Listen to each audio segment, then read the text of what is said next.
இந்த பிரம்மத்திலிருந்து வெளிப்பட்டதுதான் இந்த பிரபஞ்சம். பிரம்மத்திலிருந்து வெளிப்பட்டது எது சத்தாக எப்பொழுதும் தன்னுடைய சொரூபத்திலேயே இருப்பதற்கு பேர் சத்து. அதிலிருந்து வெளிப்பட்டு வாழக்கூடிய ஒரு ஜீவன்களாகவோ உயிருள்ள ஒரு அது ஒரு ஆக்ஷன்ல ஒரு வெளிப்பாடாக வெளிப்பட்ட விஷயம். எப்படி ஒரு கடல் நிசப்தமா இருந்துச்சுன்னா அது சத்துன்னு வச்சுக்கணும். கடல்ல ஒரு அலை உருவாச்சுன்னு வச்சுங்களேன், ஒரு அலையே இல்லாத ஒரு அமைதியா இருக்க கடல்ல ஒரு அலை உருவாச்சுன்னா அது எப்படி ஒரு உருவாகும் போது ஒரு தோற்றமும் ஒரு நாமமும் ஒரு ரூபமும் அழைப்பது போல இது வெளிப்பட்ட ஒரு அதே பிரம்மம் வெளிப்பட்ட விஷயத்தை தான் நம்ம சித்து என்று சொல்கின்றோம்.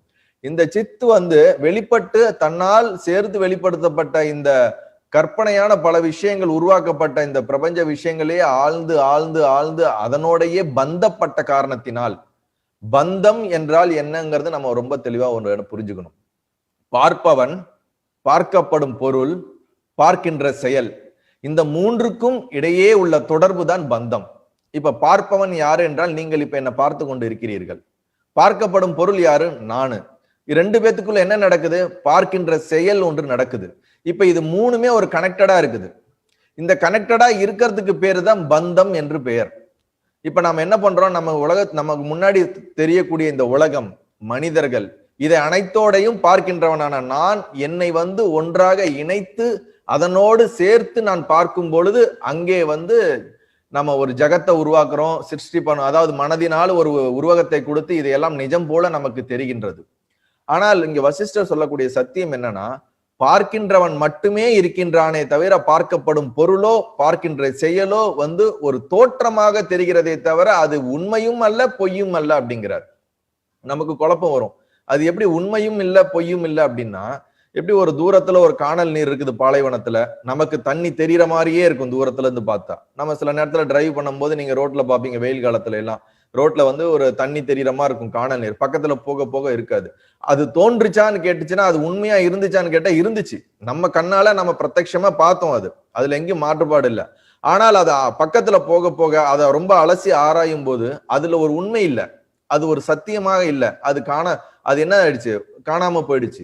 அதே போலதான் இந்த உலகம் நமக்கு தெரிகிறது நிஜம் போல தோன்றினாலும், நிஜம் போல அனைத்து அனுபவங்கள் நமக்கு ஏற்பட்டாலும், ஆனால் இதுல நம்ம சத்தியத்தின் பார்வையில் பார்க்கும் பொழுது இவை அனைத்தும் ஒரு தோற்றமாக இருக்கிறது. கனவு போல ஒரு தோற்றம் போலதான் இருக்கிறதே தவிர மூலமாக இருப்பது பிரம்மம் மட்டுமே, சத்தாக இருக்கக்கூடிய அதுதான் வெளிப்பட்டிருக்கிறது. அதாவது கடல்ல இருந்து அலை எப்படி வெளிப்பட்டது போல இந்த பிரம்மத்திலிருந்து வெளிப்பட்டதுதான் இந்த பிரபஞ்சம். அந்த பிரபஞ்சத்துக்கு அந்த வெளிப்படும் பொழுது அதனோடு வெளிப்பட்ட இந்த சித்தானது காலப்போக்குல என்ன ஆயிடுச்சுன்னா, தான் உருவாக்குன இந்த பிரபஞ்சத்தோடய பந்தப்பட்டு பந்தப்பட்டு பந்தப்பட்டு பந்தப்பட்டு நம்ம ஒரு வீட்டுல ஒரு சின்ன ஒரு பெட்டு அனிமல் வளர்க்குறோம்னு நினைச்சுங்க. அந்த அனிமல் வாங்குறதுக்கு முன்னாடி உங்களுக்கு அந்த அனிமல் மேல ரொம்ப ஒரு ஈடுபாடோ ஒரு அன்போ ஒரு பாசமோ இருக்காது. ஆனா அதை வாங்கி டெய்லி நீங்க அதுக்கு சாப்பாடு கொடுத்து அதோட விளையாண்டு ஒரு அன்பு இதெல்லாம் பண்ணிட்டீங்கன்னா, ஒரு ஃபியூ மந்த் கழிச்சு பாத்தீங்கன்னா அந்த ஜீவன், அந்த ஒரு நாய்க்குட்டியா இருக்கட்டும், அந்த நாய்க்குட்டியை நீங்க உங்களுதுல இருந்து வேறன்னு பார்க்க மாட்டீங்க.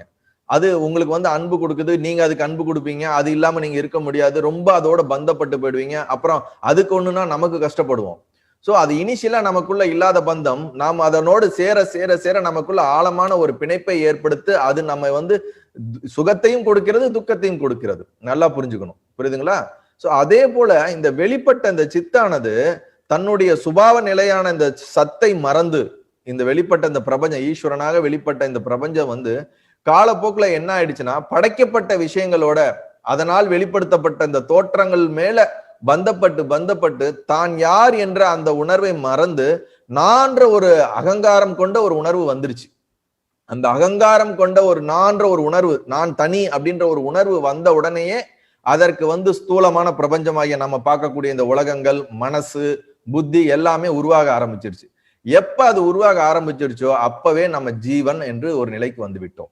அதற்கு முன்பு வரைக்கும் நாம் சித்தோட ஒரு பாகமாக தான் இருக்கிறோம், பிரம்மத்தோட ஒரு பாகமாக தான் இருக்கிறோம். ஜீவனாக மாறினாலும் நாம் பிரம்மத்தோட சொரூபமாக தான் இருக்கிறோம். ஆனால் நாம் அந்த ஜீவன் நான் பிரம்மத்தோட சொரூபம் என்பதை மறந்து விட்டு நான் படைக்கப்பட்ட அந்த பொருளோடு தன்னை பந்தப்படுத்தி கொண்டு நான் ஒரு தனி ஆள், இந்த உலகம் நிஜம், அதனோட அந்த ஜீவன் படைக்கப்பட்டதுதான் இந்த உலகம், இததான் நல்லது.